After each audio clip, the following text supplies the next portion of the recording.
Hi, Brian here from vids4biz.com, and today I'm talking with Graham Rabone, author, speaker, consultant, a veteran of over 30 years experience in the police service, and for the last 12 of those years he's been a hostage negotiator in some of the most intense and dangerous situations that you can possibly imagine. So it's a pleasure to be here with Graham today. Graham, good to see you. Thank you, Brian. Good to see you. Today what we're going to be talking about is your career as a consultant, the services, the products, the advice, the mentorship that you can offer to people based on your experience in human communication. So we're very much in the realm of human interaction, human communication. Absolutely. What are the problems that people encounter, and what can you bring to the party to help them solve some of those problems? Yeah. Well, the first thing to understand is about communication. People cannot fail to communicate. Everything we do, everything we say, everything we don't say, we're actually communicating. And what I train, what I teach people is to be able to read, first of all, the body language, the non-verbal communications. And believe it or not, that is the vast bulk of our communications. We can give people the building blocks to actually listen to understand. A lot of us have a problem in that area, if I can put it that way, in that we've never been taught to listen. You've been taught to speak, you've been taught to read, you've been taught to write. Have you ever been taught to listen? And I put it to you, the answer's probably no. Mm-hmm. So that there are lots of blockages to actually listening. And there's a Chinese symbol that we use in negotiator training for the verb to listen. And the Chinese verb to listen actually includes listening with your ears, your eyes, your heart, and yourself. Because the Chinese understood that that's the only way you can understand when you're listening.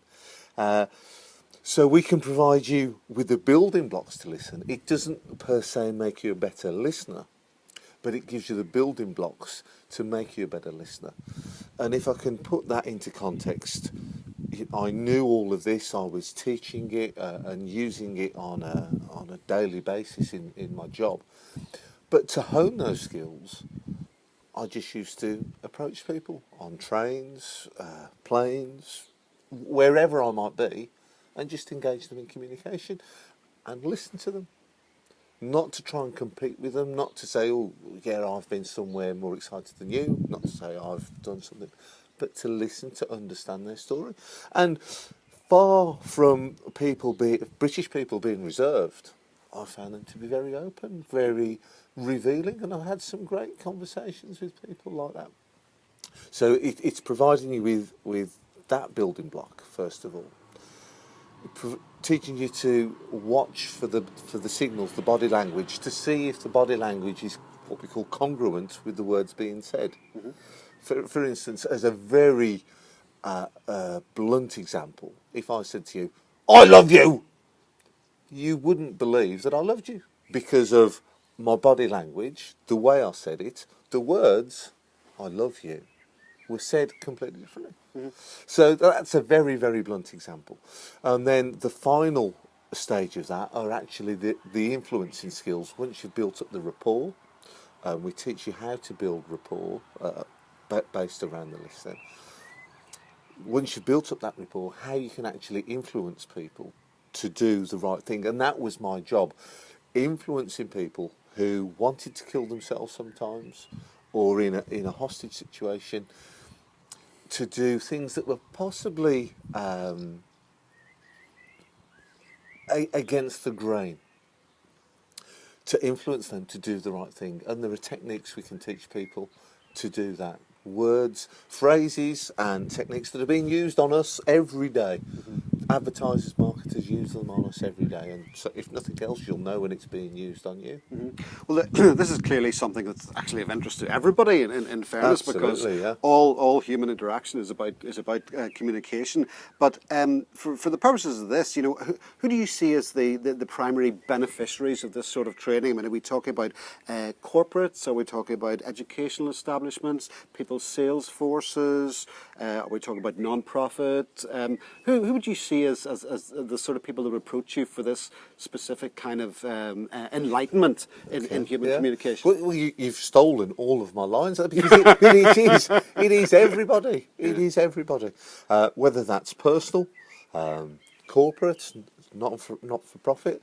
The big ones really are help desks or customer services, because invariably people phone a customer services desk because they've got a problem.